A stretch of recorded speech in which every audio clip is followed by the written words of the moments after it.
नमस्कार, आप देख रहे हैं सिटी पोस्ट लाइव और मैं हूं आशुतोष। मेरे साथ बिहार के फायर ब्रांड नेता और जन अधिकार पार्टी के प्रमुख पप्पू यादव हैं। और जिस तरीके से इस वक्त बिहार में और बिहार के समेत पूरे देश में राजनीतिक समीकरण चल रहा है, जो उठापटक चल रही है, उस पर मैं इनसे बात करूंगा। सर, बहुत बहुत स्वागत है आपका सिटी पोस्ट लाइव में। जी धन्यवाद। और सबसे पहला सवाल है मेरा कि जिस तरीके से मध्य प्रदेश के नवनिर्वाचित या नवनियुक्त मुख्यमंत्री कमलनाथ ने जो स्टेटमेंट दिया उत्तर प्रदेश और बिहार को लेकर के, पहले अब कुछ दिन पहले गुजरात में इसी तरीके की चीज़ें देखी गई और अब आप खुद दौरा पे थे, क्या कहेंगे कमलनाथ के बयान पे? देखिए, दुर्भाग्य हम लोगों का है। बिहार के 11 करोड़ 36 लाख लोगों का है। न तो हम लोगों ने एक सुई की फैक्ट्री लगा सके, ना ही एक कबूतर खाना बना सके। कौन है दोस्त? हम तो मणिपुर में पीटे गए, हम तो लगातार महाराष्ट्र में पीटे जाते हैं, दिल्ली में पीटे गए, साउथ जाते हैं तब भी पीटे जाते हैं, आसाम में हम पीटे गए, दिल्ली में शुरू से भाजपा सरकार कह रही थी भगा देंगे, गुजरात में हमारी दुर्गति हो गई, हरियाणा में भी कई बार पीटे चले गए हिंदू भाषी के लोग, खासतौर पर बिहार उत्तर प्रदेश के लोग। तो ये देखिए, एक तो सबसे बड़ी बात क्या है कि जब सेंटीमेंट पर आप वोट लीजिएगा, जब आप दूसरा कोई मापदंड नहीं होगा, इकोनॉमी मापदंड नहीं होगा, गरीबी रेखा की बात नेताओं ने किया, लेकिन अमीरी रेखा का लाइन क्या होगा इसको आज तक कोई तय करने की बात नहीं किया। जब आप इकोनॉमी फ्रीडम की बात आप नहीं करेंगे, एजुकेशन को चैलेंज के रूप में नहीं लेंगे, जस्टिस कॉमन और ख़ास आदमी के बीच जब आप इक्वल नहीं करेंगे, सबसे महत्वपूर्ण क्या है? सबसे महत्वपूर्ण है इकोनॉमिकल फ्रीडम। एक घर में कम से कम आप खैरात बांटते रहिएगा, खैरात पर चुनाव लड़िएगा। हवा फ्री, पानी फ्री, बिजली फ्री, रेडियो, लैपटॉप, साइकिल, जेवर, टीवी, 20 किलो चावल, आटा। तो जनता की जो स्थिति है, अब 1000-2000 रुपये पानी इशू नहीं बनता है, गरीबी इशू नहीं बनता। 20,000 करोड़ रुपया बाहर हम देते हैं सिर्फ एजुकेशन पर बिहार का।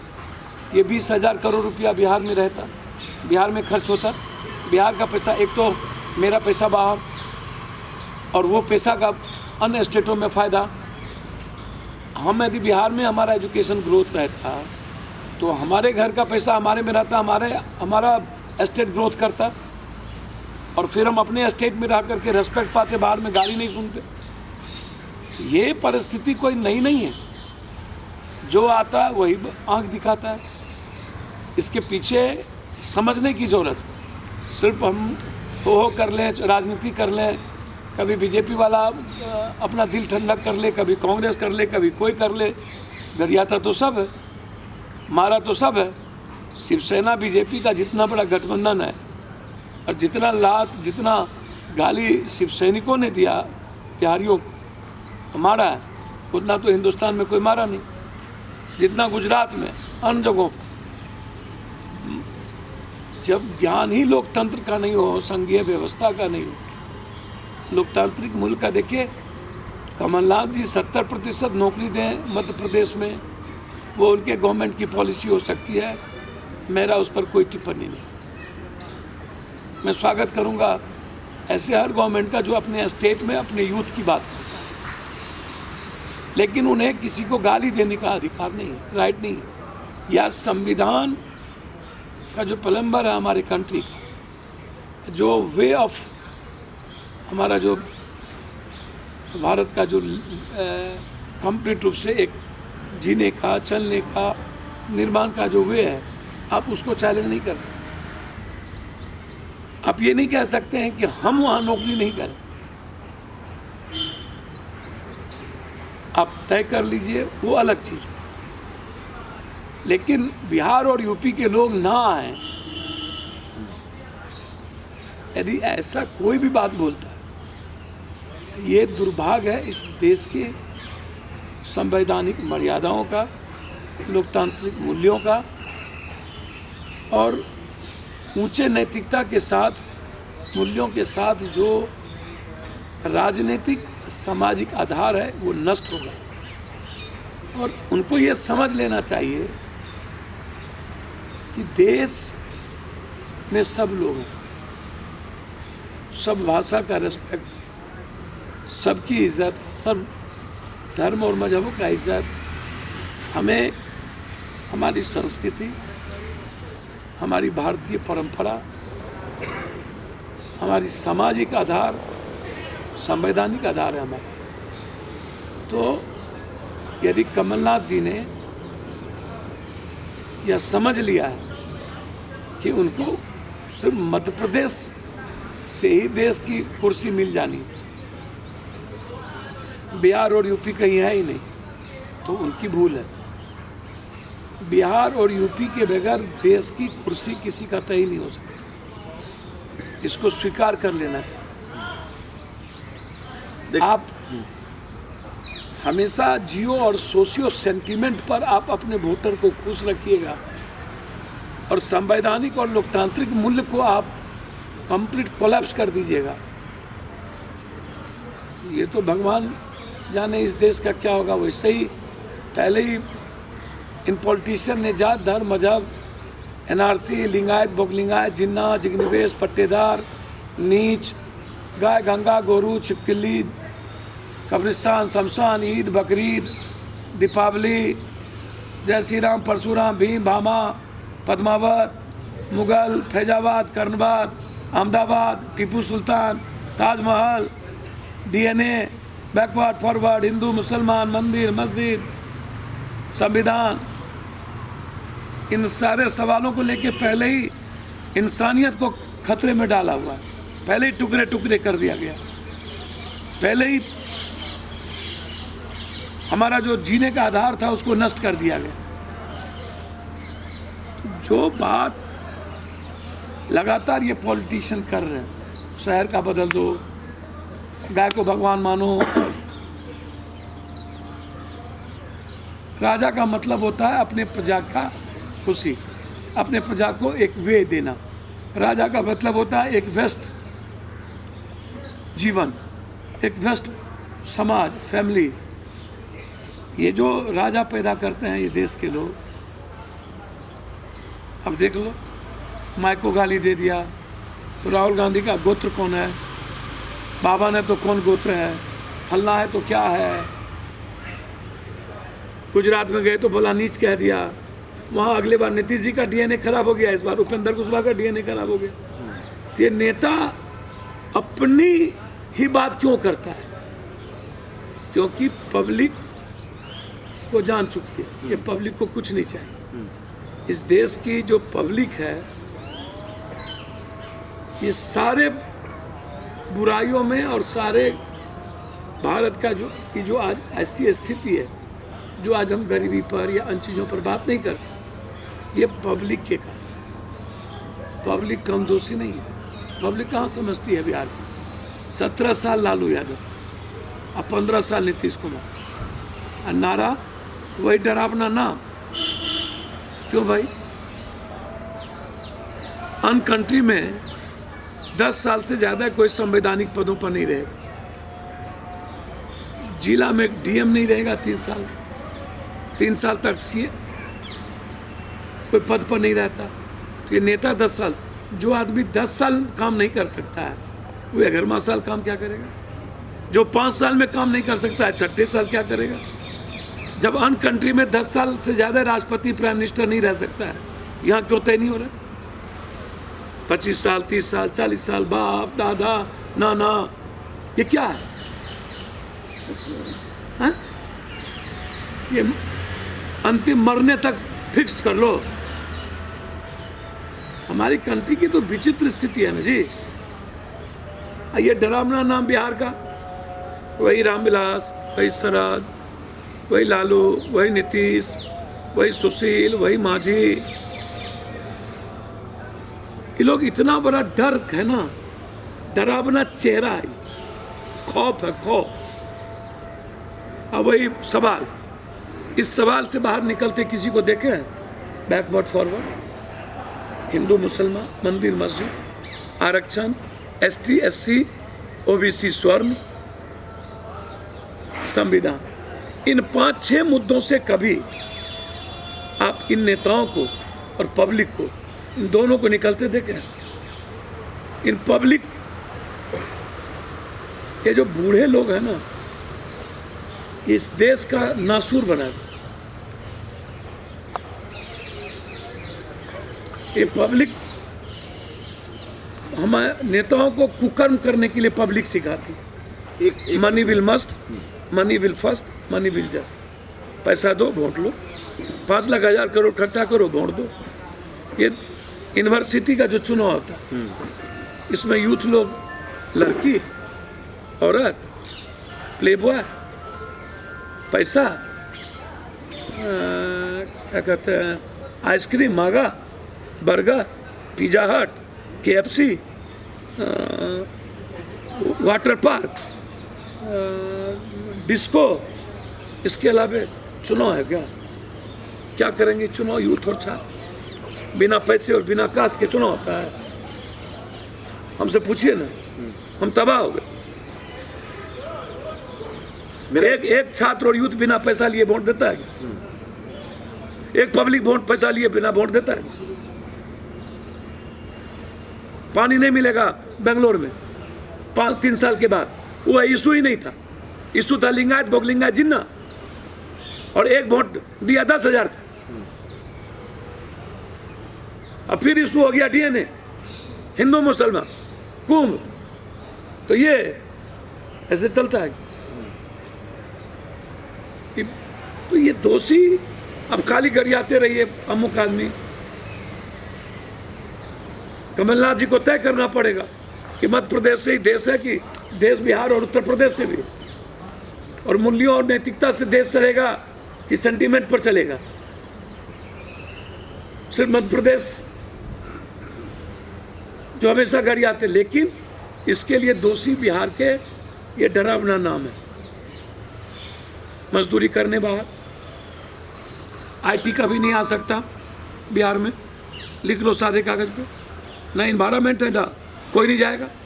हम तो घूम घूम के देख लिए, कभी इसकी और सोची नहीं है किसी नेताओं की। तो ये दोषी जो लोग हैं, और आज भी गठबंधन का घिनौना खेल, प्रशांत किशोर जी आ गए, मैच फिक्स, उधर गठबंधन होगा, मैच फिक्स। अब पब्लिक कहेगी गठबंधन हो गया, अब वोट जात का गठबंधन हो गया, तो हम अकेले क्या करें? अब हमको बताओ। दिल्ली, गुजरात गए, मणिपुर गए, महाराष्ट्र हम गए, मणिपुर में बम चला हम पर, आसाम गए, वहाँ सरकार निकलने नहीं दिया, गुजरात हम वहाँ घर तक गए। तो जो स्थिति है उसमें आप को मान के चलना चाहिए कि बिहार को आत्मनिर्भर होना पड़ेगा। बिहार को यह सोचना पड़ेगा कि हम जो राजनीतिक और सामाजिक सांस्कृतिक रूप से दुनिया को पहचान दिए हैं, हम आज जापान से भी ज़्यादा मेहनती लोग हैं। बिहार को अपने पर्यटक स्थलों पर ध्यान देना पड़ेगा। एक स्तूप है केसरिया जो दुनिया में नहीं, उसका डेवलपमेंट करो। बिहार में जितनी सिख सर्किट, तेग बहादुर जी का, नानक देव जी का, गुरु गोविंद जी का, आप उसको डेवलप करो। कर ही नहीं रहा, मतलब ही नहीं, क्योंकि इन्वायरमेंट नहीं है, लोग जाना नहीं चाहेंगे। हिंदू का पिंडदान गया, लोग नहीं जाते हैं। 21-28 कंट्री का बौद्ध धर्म का मठ गया, 4 स्टार होटल नहीं है, 5 बजे के बाद कोई निकलता नहीं है। मस्त है जात पात, वहाँ खुश है, गरियाएंगे। कभी गिरिराज गरियाएंगे, कभी अश्वनी चौबे गरियाएंगे, कभी कोई गरियाएगा। माफिया, अपराधी, बलात्कारी लोग राज करेंगे। तो भैया हम क्या करें? जो स्थिति है उसको करें। बिहार के जो मुख्यमंत्री नीतीश कुमार हैं, उन्होंने कहा है कि जितने भी देश भर में तमाम प्रदेश, विशेष तौर से दिल्ली, मुंबई जैसे जगहों पे एक बिहार प्रवास केंद्र खोला जाएगा, और जो लोग रोजगार करने के लिए जो युवा बाहर जाते हैं उनको सहायता दी जाएगी। लेकिन चूंकि बाहर ऐसी स्थिति क्यों आ रही है बिहार में कि प्रवास केंद्र, मतलब क्या बिहार सरकार और बिहार की पूरी सिस्टम अब ये हो गई है कि सिर्फ वो बाहर ही, मतलब मान लिया उन्होंने कि युवाओं को बाहर ही भेजना है और प्रवास केंद्र खोलना है। इस पर क्या प्रतिक्रिया है आपकी? भैया हम तो चाहेंगे कि नेता लोग भी अपना अप्रवासी सर्टिफिकेट बना लें और अप्रवासी जाकर के ये लोग बिहार में काहे लाए, चले जाएं विदेश से बाहर, देश से बाहर चले जाएं। एक कहावत है काम घर में कि भैया से न जीती तब भौजी के गांठा। ये जो नेता लोग हैं ना, चुनाव के वक्त इतना ना सुंदर सुंदर ख्वाबी पुलाव पकाता है, घी का सुगंध गरीब आदमी को दिला करके वोट लेता है। जब वोट आता है तो ये नेता लोग यही सब सवाल 5,000 टका कर देंगे, 3,000 रुपया कर देंगे, 1,00,000 करोड़ दे देंगे। बाढ़ से मुक्ति मिली नहीं। 15 साल के बाद नीतीश कुमार जी याद क्यों आया आपको? ये 15 साल तक क्या कर रहे हैं आप? अब बाहर में खोल के क्या कीजिएगा? अब 15 साल के अंदर एक सुई की फैक्ट्री क्यों नहीं लगी नीतीश कुमार जी? एक भी चीनी मिल, एक भी पर्यटन स्थल नहीं बनवा सके। ये क्या करेंगे? लोग जाने से डरते हैं, आम आदमी जीना चाहता है। 15 साल मौका मिला ना नीतीश जी आपको, तो बताएंगे ना नीतीश कुमार जी महीना में कितने लोग पलायन करते हैं बिहार से, क्या स्थिति है एजुकेशन की। 15 साल 17 सालों में जो एक स्कूल नहीं खोल सका, एक अस्पताल में x-ray machine, ultrasound, CT scan, MRI lab technician और जांच घर नहीं खोल सका, वह हिंदुस्तान में क्या कर सकता है जनाब? एक एक्सरे मशीन किसी अस्पताल में नहीं दे सका। 17 साल में लालू यादव का खानदान और 15 साल में ये एक सिंगल। कोसी, महानंदा, गंडक, भूती बलान, बलान, सोन, गंगा, ये सब हमारे लिए नासूर बन गया। जो आदमी एक बांध नहीं बनवा सका हो, एक स्कूल खोलने की हिम्मत जिस मुख्यमंत्री और सरकार में नहीं हो कॉमन मैन के लिए, हम कंप्लीट एजुकेशन माफिया पर डिपेंडेबल, मेडिकल माफिया पर, वो भी लंबी लंबी बात 15 साल के बाद करेंगे। जो एक एक्सरे मशीन और 67% डॉक्टर नहीं है, 98% स्कूल में कंप्यूटर नहीं है, कॉलेज में 42% स्कूल में लाइब्रेरी नहीं है, वो भी लंबी लंबी बात करें। बालू, जमीन माफिया और एजुकेशन और हेल्थ माफिया, बस फार्मर की तो चर्चा ही नहीं है, वहाँ कुछ हो ही नहीं सके। तो बिहार को तो नाश करने में बिहार की पब्लिक का सबसे बड़ा योगदान। और ये जो बूढ़े लोग हैं ना, ये बुढ़ा लोग जब तक नहीं मरेगा तब तक बिहार नहीं बचे। इसका मरना तय, इसको मरने। आज बूढ़े लोगों ने बीच के लोगों को भी बड़ा दोगला बना दिया। तो डर तो है, इन डरावना नाम और डरावना सवाल से निकलना पड़ेगा और हमें चैलेंज में लेना पड़ेगा खुद की जिंदगी कि हम कैसे इन चीज़ों से निकलें, हम कैसे बैकवर्ड फॉरवर्ड से निकलें, हिंदू मुसलमान से निकलें, DNA से निकलें, नीच से निकलें, माँ और बाप को गाली दे दिया, ऐसे सवालों से निकलें। हमको चुनौती लेना पड़ेगा। रोजगार, एजुकेशन, चुनौती,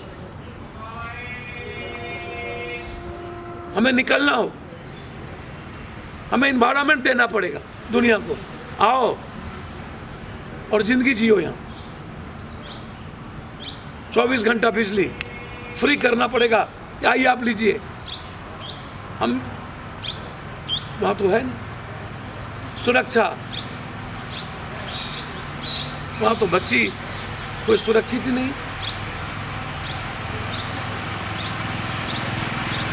इसीलिए नीतीश कुमार जी पहले 15 साल का टेन्योर के बारे में अपना बता दें और लालू यादव जी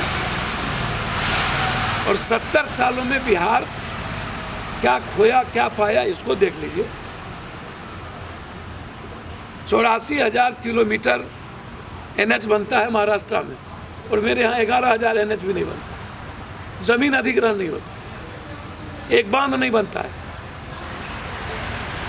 127 ओवरब्रिज बना गुजरात में, और मेरे यहाँ 11 ओवरब्रिज आज तक नहीं बने।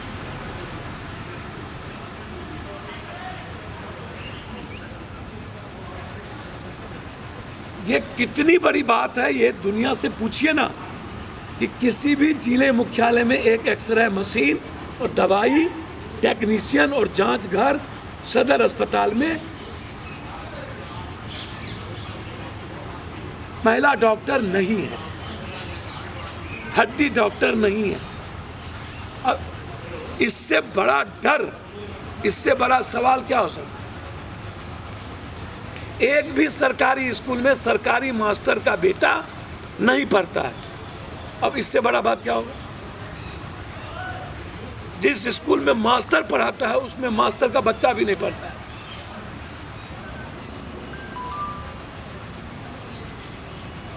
एक बड़े युद्ध की जरूरत है। ये लोग मौत के सौदागर हैं। इन नेताओं के लंका को जलाने की जरूरत है। ये लोग रावण यजीद लोग हैं।